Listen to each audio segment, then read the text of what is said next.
So are you a good moderator then? Yeah, moderator. I am. Moderate. Well, yeah, moderator if you want to put it that way. Well, I think it's really important that when anyone's looking to invest, they need to understand who they can have on their team. Yeah. And look, as I speak about, I've just literally spent 4 days in Queensland with a company that just talks about businesses and getting the most out of the business. I mean, people are entrepreneurs, they've set up business, they're doing their own thing, and we're all in our own businesses here.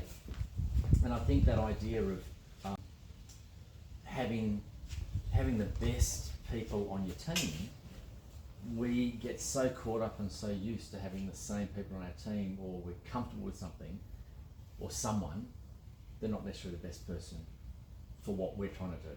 Yes, they're doing their job, and a bank. Does a bank do a job? Of course it does the job. You know, you put your money in there and hopefully you get a little bit of interest on it. If you want a loan, you go to them.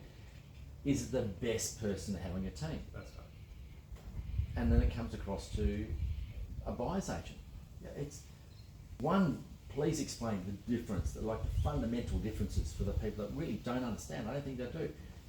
The difference between a buyer's agent and a real estate agent. That's two things. And then just take it one more step and look at what an investment company is and just explain the differences there.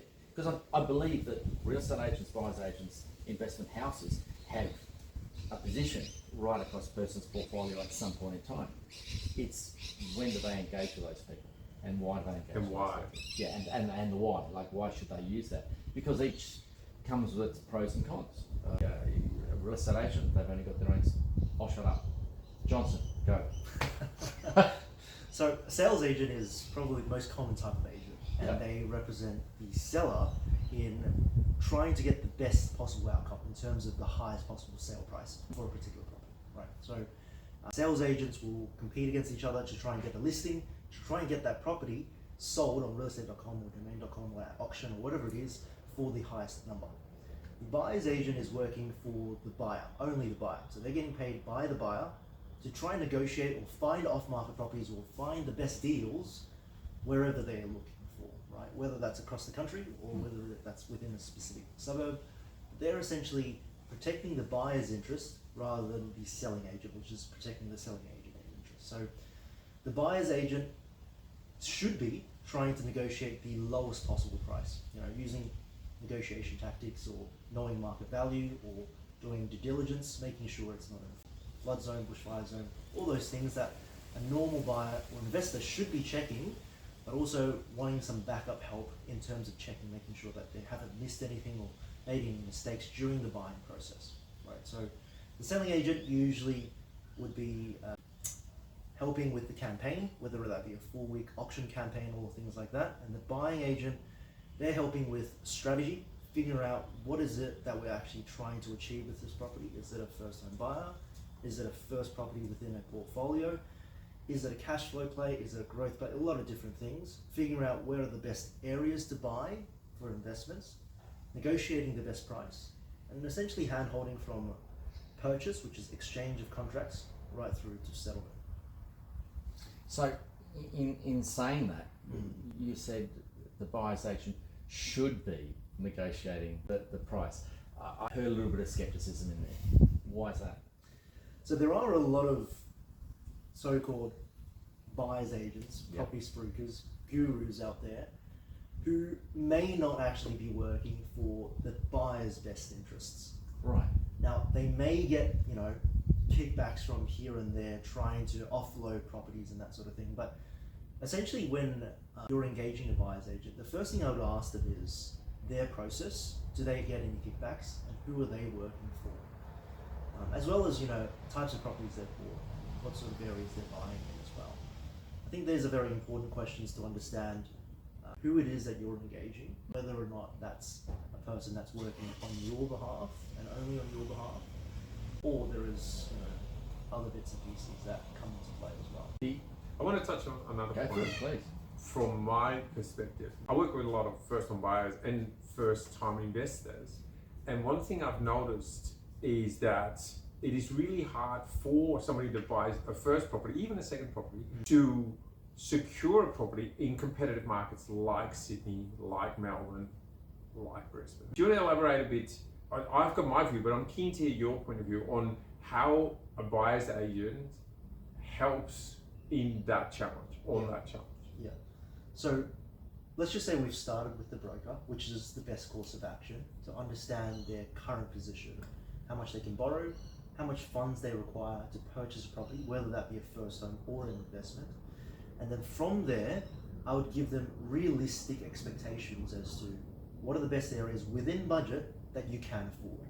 Now, I see time and time again people with, $1 million budget looking at $1.2 million homes, $1.3 million suburbs, and just not knowing, but missing out constantly. Becoming frustrated because of that. Now, keep in mind as well, it's a small tip, the real estate agent is trying to get the best possible price. So the listed price might not actually be what the property is worth. It's attracting as many buyers, potential buyers as possible. It's sort of a marketing scheme where, if the property, let's just say, is worth $1 million, if they were to advertise it at $9 to $9.50, now underquoting is illegal, but let's just say why they would do that is because then they attract a bigger pool of buyers, which drives competition, which is what they want. Yes, exactly. So people keep coming to me saying, look, I've been trying, people are just overpaying over asking price. No, prices are what the market dictates, whatever someone is willing to pay for it. The asking price is not actually what the property is worth. So setting those price expectations straight up after you've found your budget is a good way to actually make sure that you're going to be able to secure something within a timely fashion. And what about techniques that buyer's agents use to try and secure properties, either before auction or even off market? Talk to us about that. Yeah. So I generally don't like purchasing at auction. Now, I've been to many auctions, but the reason I don't do that is because you might do all your due diligence, pay for a building and pest inspection, rock up on the day, and then you've got some downsizers or first-time emotional buyers who really will want to buy this property and overpay. And so I usually, during auction campaigns, and I've done this, even this week I bought before auction, is try and secure that property before it goes to auction. Or ideally purchase it off market. Now, there are different tactics for different types of sales. So for example, off market properties, they come to me directly and we really don't have much competition. We're just sort of dealing directly with the owners in most instances, or potentially one other person. So that really minimizes that bidding that you might have against other people when it's private sale or realestate.com or domain.com and that sort of thing. Negotiation tactics, understanding market value. So understanding how much a property is worth straight off the bat will give you an edge up to actually know how much should I actually be offering. Because a lot of people, I think, get stuck on, oh, this is a very nice property, but I don't actually know how much to put forward. Do I put something in the middle of the range, beginning of the range, top of the range? Where do I even start? So I think understanding true value, and that comes from comparative market analysis, bank valuations, land value, the building itself, how renovated it is, how old it is, what type of build it is, a lot of different things. So, and in saying all of that, just not necessarily summarising, in saying all of that, a real estate agent, we explained to start with, he's interested in getting the best price for the seller. Got it. And you're interested in getting the lowest price for the buyer. But also the best possible chance of securing that property, even if it's a fair market price. And I totally agree. And correct me if I'm wrong here. I'm interested. It's my understanding real estate agents actually really like working with buyers agents because it's two businesses talking to each other, and it's taking the emotional client out. You're protecting the seller agent from that emotional buyer, so it's a much easier conversation. You're dealing with the emotions and that transition for that client to buy that property. And so from a business point of view, real estate agents actually like it because you're not going to muck around with it. You're coming with a serious buyer. This person's ready to buy. They've got their finances ready. They're not just tire kicking. It's actually, hey, I've got a client that's interested in a property in this suburb, in this street, in this area for these reasons. It fits their bill, their buying rules. Correct. So most of the buyers before I even engage them, I want them to have a pre-approval of some amount, right? So making sure that the finance is already sorted, so that when we find that property that fits within the brief and that matches what we're looking for, we can take action very quickly. So this week, actually, I'll give you an example. We secured a property that was under market value. Now I know under market value can be a term that's just thrown around a lot, but we weren't the highest price, and we still secured the property. And the reason we did that is because we did our due diligence very early on in the campaign. Before the first open home, we've already done the bank valuation, we did the building pest inspection, we did the walkthrough, everything was done, so that right after even the first open home, even though there were other offers, we had all those things already checked out, and then we basically went unconditional. So you were ready to go we unconditional. were ready to go. Yeah. And The that finance stood was out ready. to the seller as a better offer than a higher offer that was a maybe. Correct. Yeah. So it isn't always about price. Now, price obviously is a big important factor, but it could be the terms of the negotiation or the deal itself that tips it over. So a lot of the time I try and negotiate the most favorable terms for the buyer, whether that be a longer settlement, lower price, lease back of some sort, depends on And again, that is and not trying to take it away from the listener. Again, that's you speaking business to business in business terms, and having that understanding. The client doesn't have to actually work all that out. You can explain it to them in layman's terms, but you're doing that's what you're getting paid for. That's your job in supporting the client as a buyer's agent, and that's the true meaning of that buyer's agent. It's correct. It's because at the end of the day, the selling agent is an experienced negotiator. You know, they've got years in the experience. Here we go. And then the buyer, how many properties are you going to buy in your lifetime? That's right. This is probably your first purchase, your second purchase, maybe your third purchase, or maybe more. But at the end of the day, you're against someone who doesn't have your best interests at heart. You know, he wants the most money out of you. As soon as you leak your budget, he's going to try and come after that number. Yep. Doesn't matter if the property is worth less than your budget. As soon as you give away these informations that you really love this property, that you're going to make it happen, you're gone. I love seeing a listing agent, and they've got 100 5-star reviews. And I don't care so much about the 5 stars, but I care about the 100.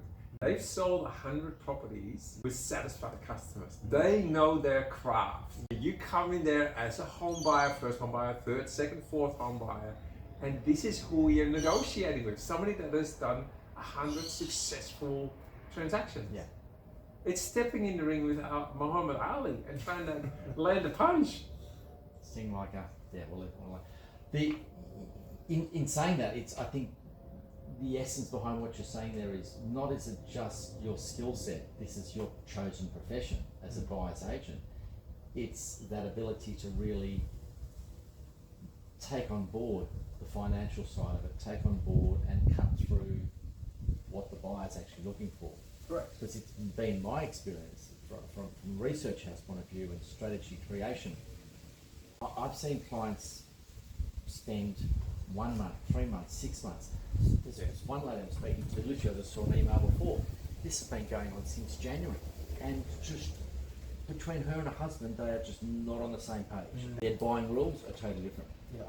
And they're trying to do something, they're trying to buy a principal place of residence, that's Yeah. something to live in, and so very different dynamics in it. And for me, I'm in no rush. It's like I'm not going to push them down one path, because until they get aligned, it's not going to happen. Doesn't matter what you do.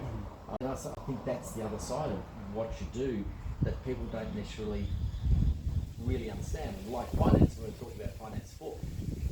People don't, potential clients, whatever you want to call them, they don't know what they don't know. They don't know all the stuff that's below the old iceberg principle. They don't know all the 9/10 of the stuff that's going on behind the doors, behind the screens, to get them a successful sale. Yeah.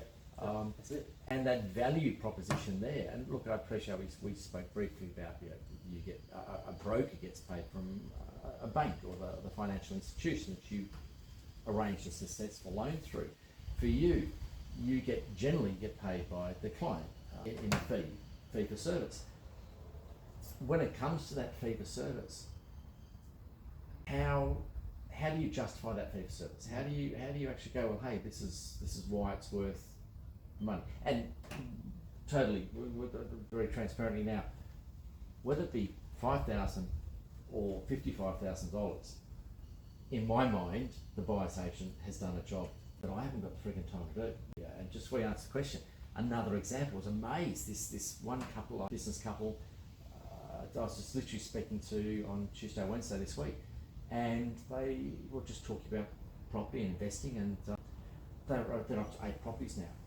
And it's like, 8, that's fantastic. I mean, that's, top 0.016% of the Australian population, that sort of number. They're very rare. And it's like, how have you done that? I said, use the buyer's agent.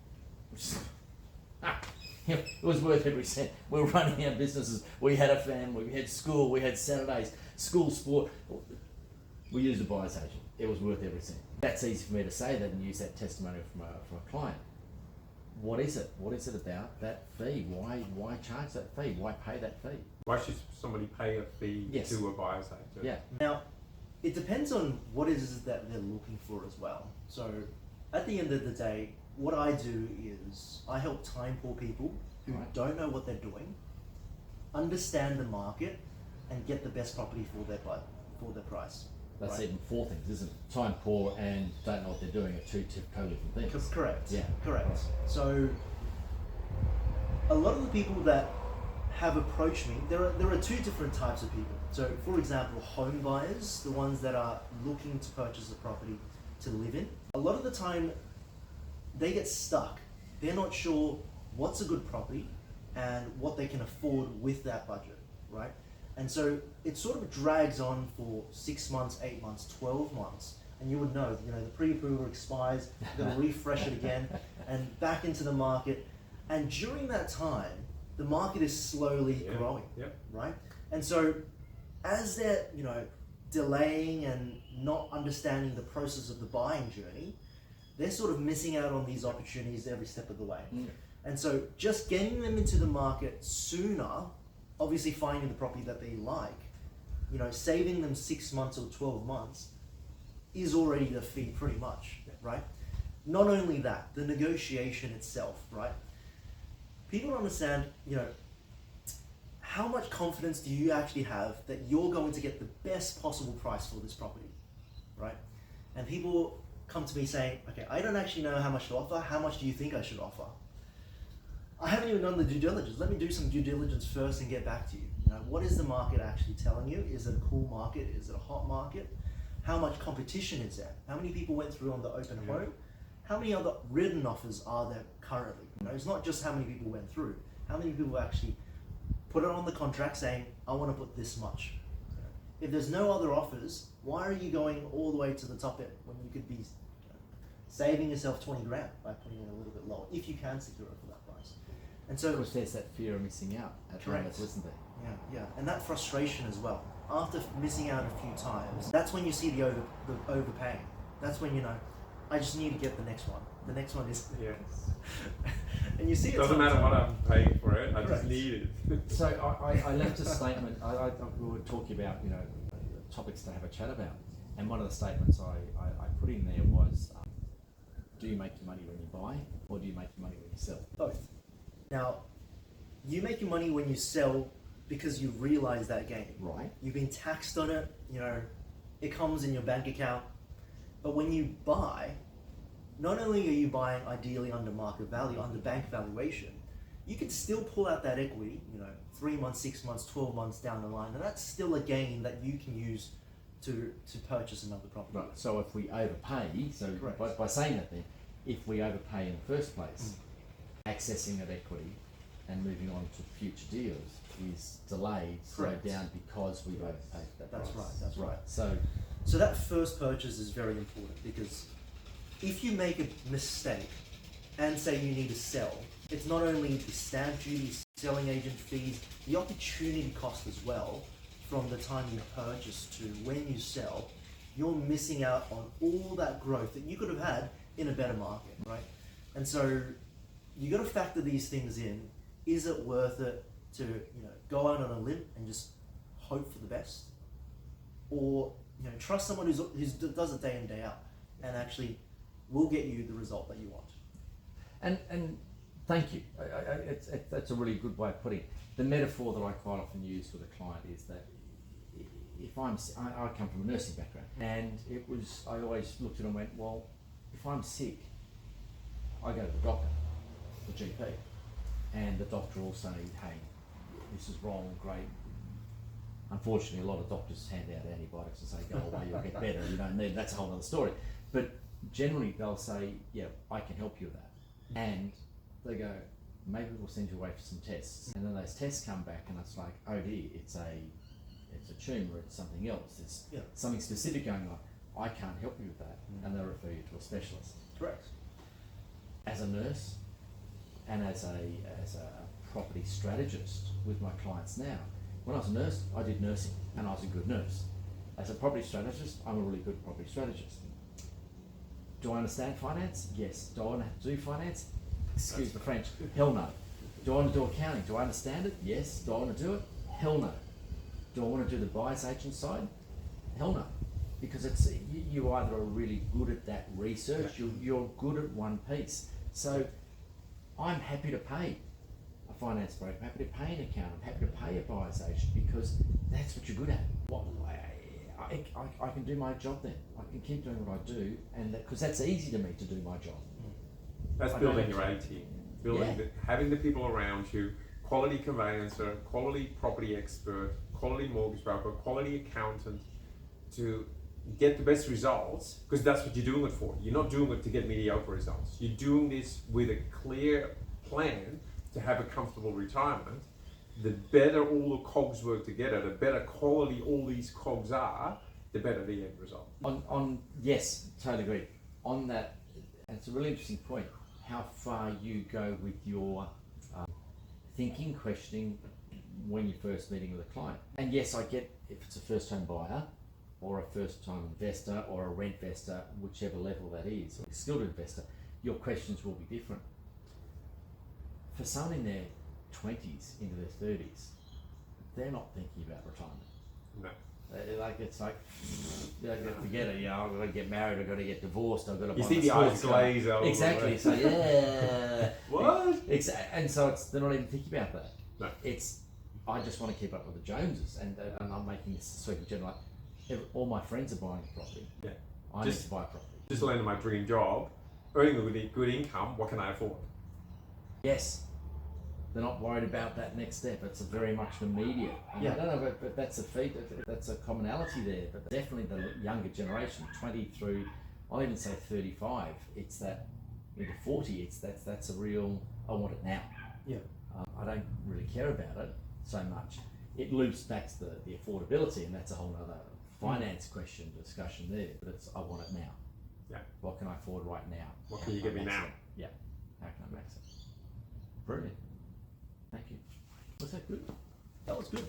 We're going to do one more for you.